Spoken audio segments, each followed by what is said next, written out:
Welcome back to my channel. I am the masked ASM artist. At least I am for now.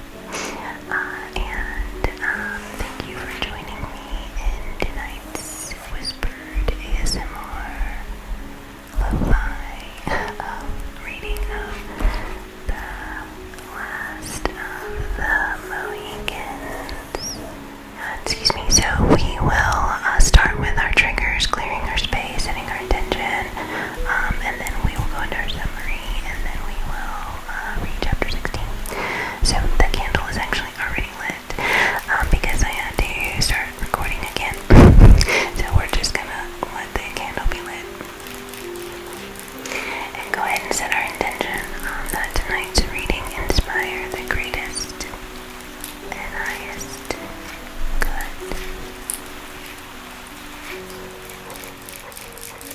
Okay, so we'll set that.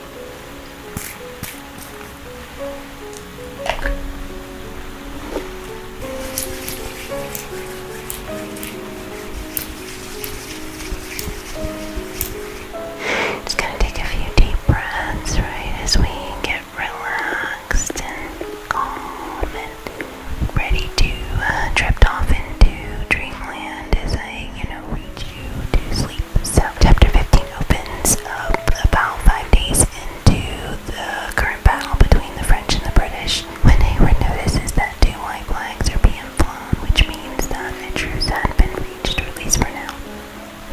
Then Hayward sees a French soldier approaching the fort with Hawkeye, who has been captured, apparently. Meanwhile, Monroe has grown preoccupied with General Webb not sending any aid to them, and decided to send Hayward to parley with Montcalm rather than him.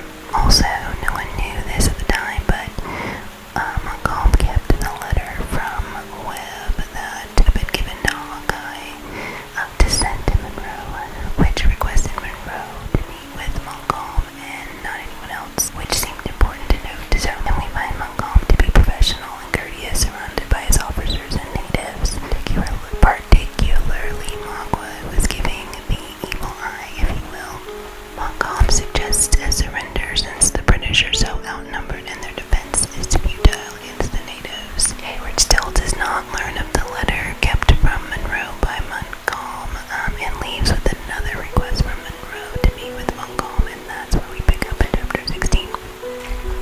Okay.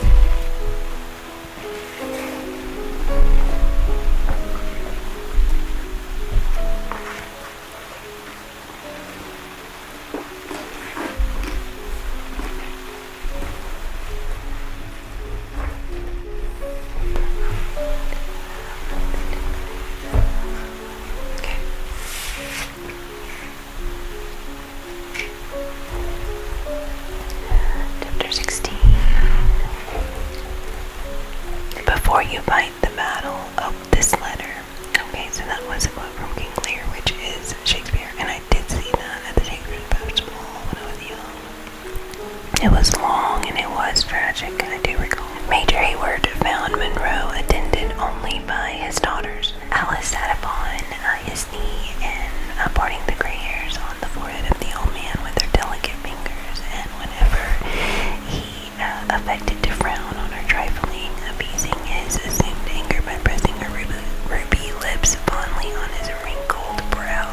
Cora was seated nigh them, a calm and amused looker-on, regarding the wayward movements of her more youthful sister with that species of maternal fondness which characterized her love for Alice. Not only the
too much pressed to discharge the little domestic duties of his own family. Your mother was the only child of my bosom friend Duncan, and I'll just give you a hearing, though not all the knights of St. Louis were in a body of the Sally Port, with the French saint at their head, craving to speak a word under favor. A pretty degree of knighthood, sir, is that which can be bought with sugar, hogsheads, and then your twopenny marquisate.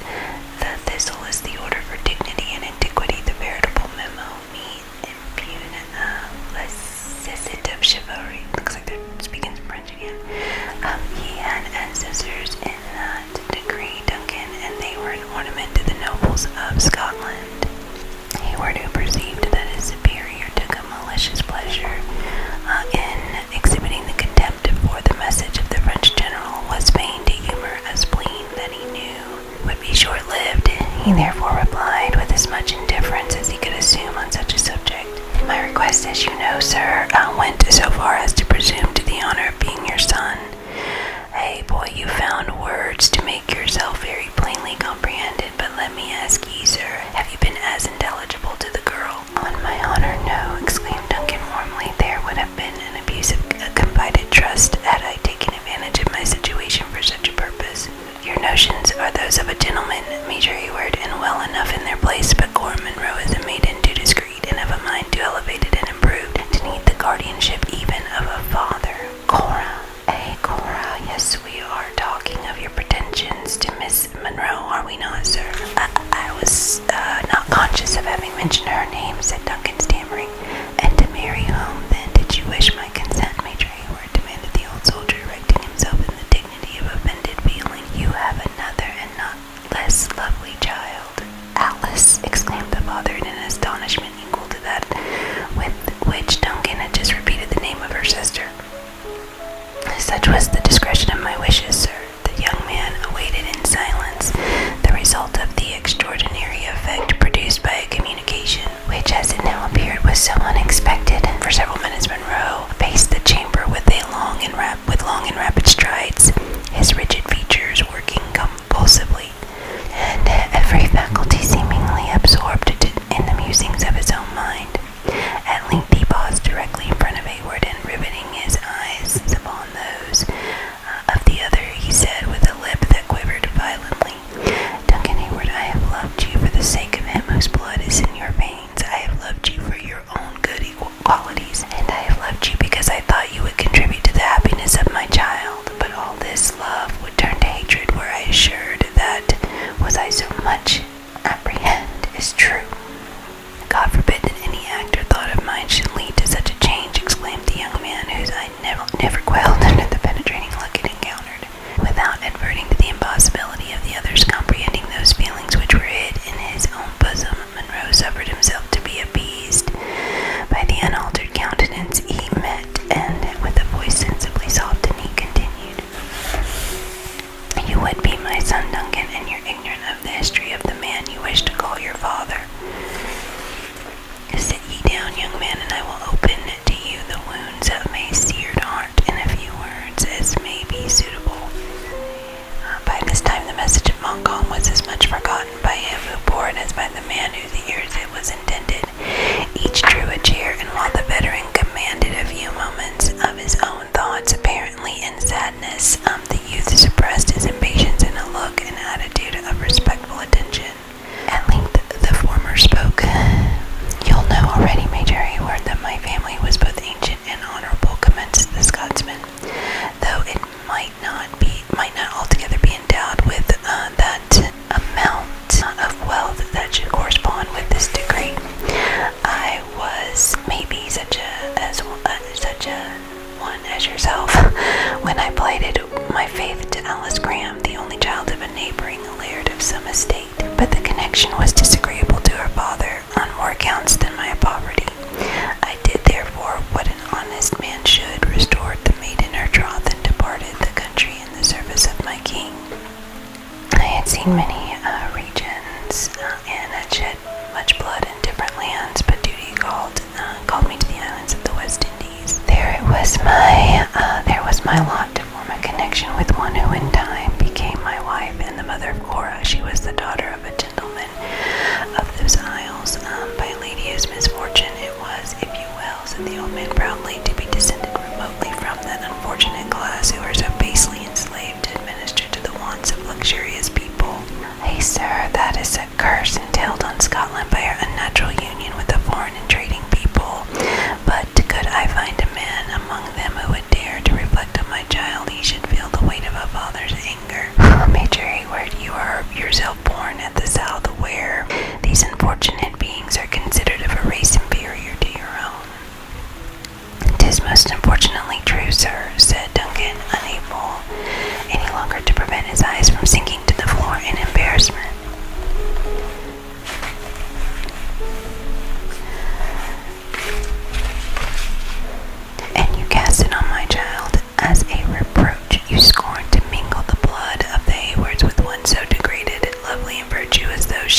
dangerous at a moment when the thoughts of Monroe were less occupied than at present.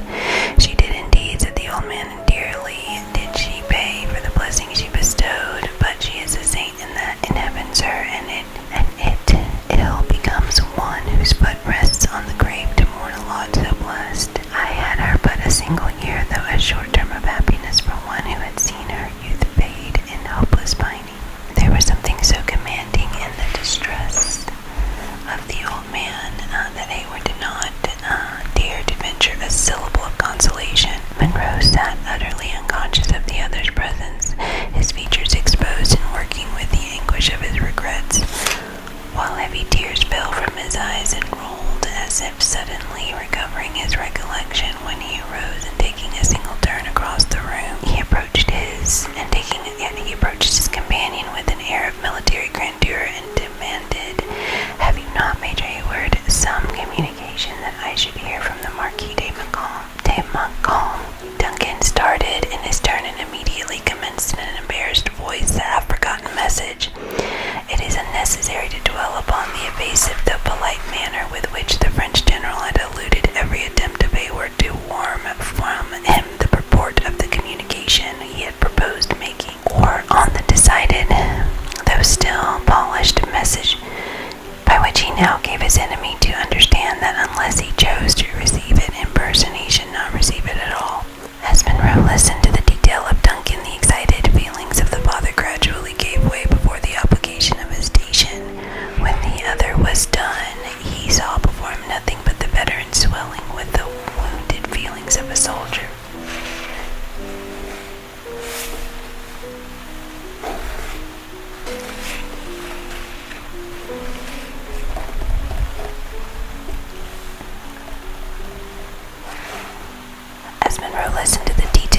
As Monroe listened to the detail of Duncan, the excited feelings of the father gradually gave way before the obligations of his station, and when the other was done, he saw before him nothing but the veteran swelling with the wounded feelings of a soldier. "You have said enough, Major Hayward," exclaimed the angry old man, "enough to make a volume of commentary on French civility. Here has this gentleman invited me to a conference, and when I send him a capable substitute for your all that, Duncan, though your years are but few, he answers me with a riddle. You may have thought less favorably of the substitute, my dear sir, and you will remember that the invitation which he now repeats was to the commandant of the works, and not to his second. Well, sir, is not a substitute, clothed with all the power and dignity of him who grants the commission. He wishes to confer with Monroe. Faith, sir, I have much inclination to indulge the man, if it should only be to let him behold the firm countenance we maintain in spite of his numbers and his summons. There might be not bad policy in such a stroke, young man." Duncan, who believed it was of the last importance that they should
and he caught a glimpse of the white plume that waved in the hat of Montcalm. His eye lighted, and age no longer appeared to possess any influence over his vast and still muscular person. "I speak to the boys to be watchful, sir," he said in an undertone to Duncan, "and to look well to their flints and steel, for one is never safe with a servant of these Louis. At the same time, we shall show them the front of men in deep security. You'll understand me, Major Howard." He was interrupted by the clamor of a drum from the approaching Frenchmen, which was immediately answered when each party pushed an orderly in advance bearing a white flag, and the wary Scotsman halted his guard and close at his back. As soon as his slight salutation had passed, Montcalm moved toward them with a quick but graceful step, baring his head to the veteran and dropping his spotless plume nearly to the earth in courtesy. If the air of Monroe was more commanding and manly, it wanted both the ease and insinuating polish of that of the Frenchman. Neither spoke for a few moments, and each regarding the other with curious and interested eyes. Then as became his superior rank and the nature of the interview, Montcalm broke the silence. After uttering the usual words of greeting, he turned to Duncan and continued with a smile of recognition, speaking always in French. "I am rejoiced, monsieur, that you have given us the pleasure of your company on this occasion. There will be no necessity to employ an ordinary interpreter, for in your hands I feel the same security as if I spoke your language myself." Duncan acknowledged the compliment when Montcalm, turning to the guard, which in imitation of that of their enemies pressed close upon him, continued, and here goes some French. "En arrière, mais avance, il fait chaud, retirez-vous un peu." Before Major Hayward would imitate this proof of confidence, he glanced his eyes around the plain and beheld with uneasiness the numerous dusky groups of savages who looked out from the margin of the surrounding woods, curious spectators of the interview. "Monsieur de Montcalm will readily acknowledge the difference in our situation," he said, with some embarrassment, pointing at the same time toward those dangerous foes who were to be seen in almost every direction. "Were we to dismiss our guard, we should stand here at the mercy of our enemies." "Monsieur, you have the plighted faith of a gentle Francois for your safety," returned Montcalm, laying his hand impressively to his heart. "It should suffice." "It shall fall back," Duncan said to the officer who led the escort. "Fall back, sir, beyond hearing, and wait for orders." Monroe witnessed the movement with manifest uneasiness, nor did he fail to demand an instant explanation. "Is it not our interest, sir, to betray distrust?" retorted Duncan. "Monsieur de Montcalm pledges his word for our safety, and I have ordered the men to withdraw a little in order to prove how much we depend on his assurance." "It may be all right, sir, but I have no overweening reliance on the faith of these marquis, as they call themselves. Their patents of nobility are too common to be certain that they bear the seal of true honor. You forget, dear sir, that we confer with an officer distinguished alike in Europe and America for his deeds. From a soldier of his reputation we can have nothing to apprehend." The old man made a gesture of resignation, though his rigid features still betrayed his obstinate adherence to a distrust which he derived from a sort of hereditary contempt of his enemy rather than from any present signs which might warrant so uncharitable a feeling. Montcalm waited patiently until this little dialogue in demi-voice was ended, when he drew nigher and opened the subject of their conference. "I have solicited this interview from your superior, monsieur," he said, "because I believe he will allow himself to be persuaded that he has already done everything which is necessary for the honor of his prince, and will now listen to the admonitions of humanity. I will forever bear testimony that his resistance has been gallant, and was continued as long as there was hope." When this opening was translated to Monroe, he answered with dignity, but with sufficient courtesy. "However,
Alright, these eels afford us every opportunity of reconnoitering your works, monsieur. So that basically he's got a good, advantage where he's, located, so they can, see what they're doing in their military camps, right? So it gives them an advantage. That's what that's talking about. And I am possibly as well acquainted with their weak condition as you can be yourselves.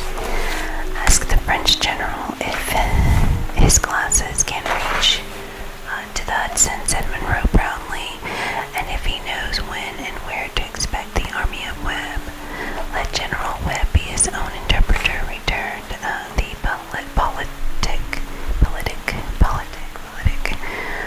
Montcalm, suddenly extending an open letter toward Monroe as he spoke. You will there learn, monsieur, that the movements are not likely to prove embarrassing to my army. The veteran seized the offered paper without waiting for Duncan to translate the speech, and with an eagerness that betrayed how important he deemed its contents. As his eyes passed hastily over the words, his countenance changed from its look of military pride to one of deep chagrin.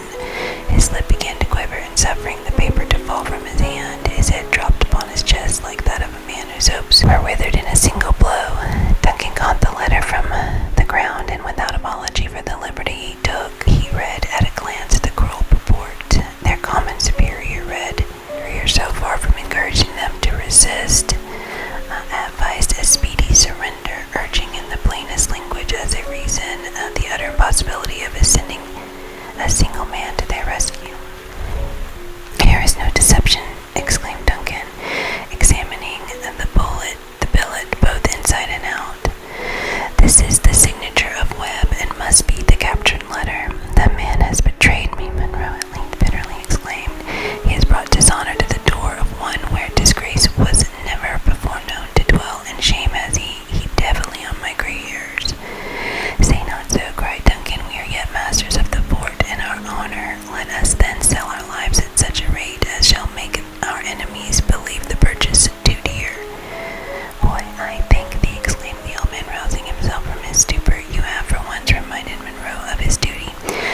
travelers and their baggage, and consequently, according to military opinion, their honor.